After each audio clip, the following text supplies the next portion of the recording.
ভাইরা লক্ষ্য করেছেন, মোড়ে মোড়ে, বেবি স্ট্যান্ডে, বাস টার্মিনালে, লঞ্চ টার্মিনালে এখনও চাঁদাবাজি চলছে। আমার ভাইরা এই জন্য বলেছেন প্রত্যেকটা সেক্টর, বিশেষ করে প্রশাসন, বিচার বিভাগ সবই সংস্কার প্রয়োজন। শুধু তাই না, নির্বাচন কমিশনের সংস্কারের কথা বলেছিলাম। কেন? নির্বাচন কমিশন সংস্কার না হলে আবার সেই পূর্বের জায়গায় ফিরে যেতে হবে। নাহমাদুহু ওয়া নাশকুরুহু ওয়া নুসাল্লি আলা রাসূলিল কারীম।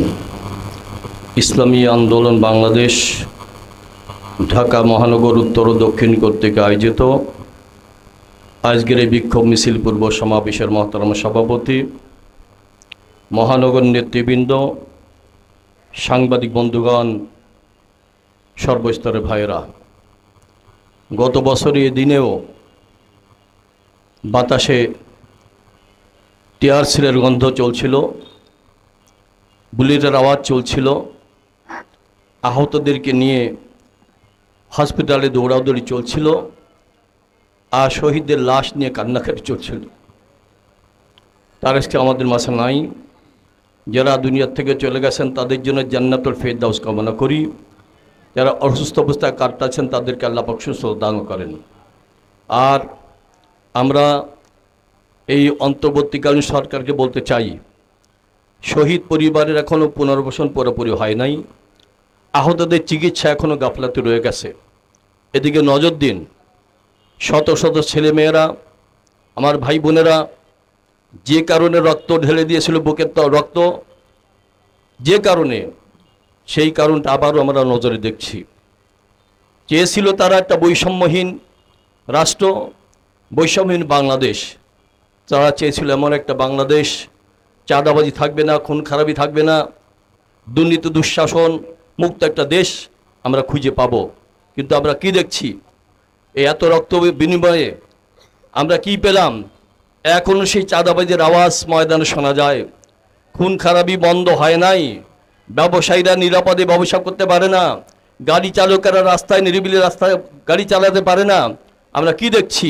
যেমন অবস্থা ছিল তার কোনো পরিবর্তন হয় নাই, বরং কোনো জায়গায় অত্যাচার জুলুম হয়নি, আরও বেড়ে গেছে।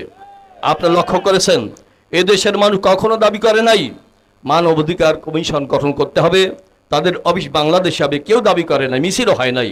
হঠাৎ করে কেন তাদের এই অনুমোদনটা দেওয়া হলো? আর অনুমোদন দেওয়ার পরপরই দেখছেন আবার সেই জঙ্গি নাটক শুরু হয়ে গেছে। আপনারা জানেন, কিছুদিন আগেও স্বরাষ্ট্র উপদেষ্টা বলেছিলেন আমাদের বাংলাদেশে কোনো জঙ্গি নাই। কিন্তু জঙ্গি নাটক কোন জায়গা থেকে শুরু হলো?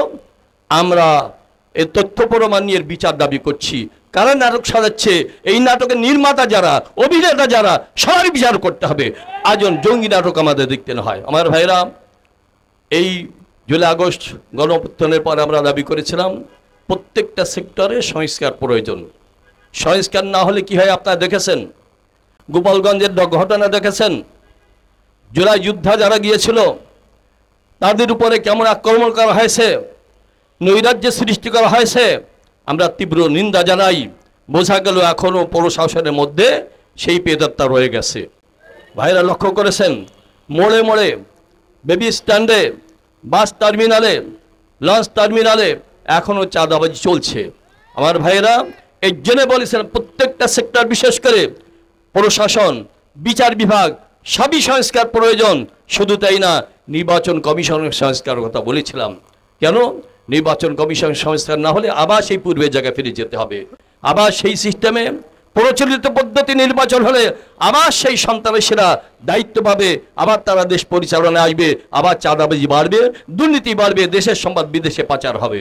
এই জন্য আমরা চেয়েছি পিআর সিস্টেমের নির্বাচন, যাতে করে প্রত্যেকটা ভোটারের ভোটকে মূল্যায়ন করা যায় এবং প্রত্যেকটা দলের প্রতিনিধি সংসদে যায়, যাতে একটা জাতীয় সরকারের একটা রূপ নেয়, যাতে করে এদেশে সংশয় থাকবে না, সন্ত্রাস থাকবে না, দুর্নীতি থাকবে না, মিলেমিশে দেশটাকে সুন্দরভাবে গড়ব। কিন্তু এক শ্রেণীর মানুষ পিআর চাচ্ছে না।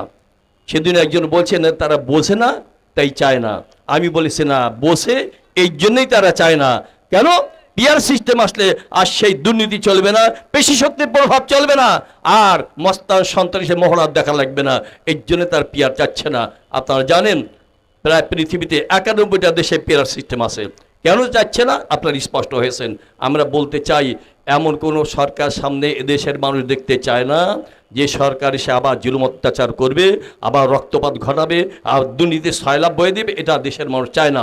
আসুন সবাই মিলে দেশটাকে সুন্দরভাবে গড়ি। যেসব বিশেষ করে প্রয়োজনীয় সংস্কার যেখানে প্রয়োজন সেটা আপনারা করবেন। যদি না করেন, আবার যদি দেশে নৈরাজ্য সৃষ্টি হয়, এই বর্তমান যে অন্তর্বর্তী সরকার তারাই দায়ী থাকবেন। আমি বিশেষ করে অন্তর্বর্তীকালীন সরকারকে দাবি করে বলতে চাই, আমরা আহ্বান জানাই, আপনারা নজর দিন, খবরদার এদেশে যেন আবার নৈরাজ্য দেখতে না হয়, সন্ত্রাস দেখতে না হয়, চাঁদাবাজি দেখতে না হয়, খুন খারাপি দেখতে না হয়। আপনারা দায়িত্ব পালন করবেন, যেমন আপনারা দায়িত্ব পেয়েছিলেন সুনামের সাথে, আবার যেন দুর্নাম নিয়ে অপদস্থ হয়ে আপনাদের বিদায় নিতে না হয়। এটাই আমি পরামর্শ দিচ্ছি। আগামীর জন্যে আপনারা আবার পরবর্তী আহ্বানের জন্য অপেক্ষা করবেন। যদি এই নৈরাজ্য দূর না হয়, এখনও যদি এইভাবে সন্ত্রাস চলতে থাকে, চাঁদাবাজি চলতে থাকে, অনিয়ম চলতে থাকে, যে কোনো মুহূর্তে দিনে হোক রাতে হোক ইসলামী আন্দোলন বাংলাদেশের আমির যখনই ময়দানে ডাক দিবেন, আপনার ময়দানে আসবেন তো ইনশাআল্লাহ। আল্লাহ পাক তৌফিক দান করেন।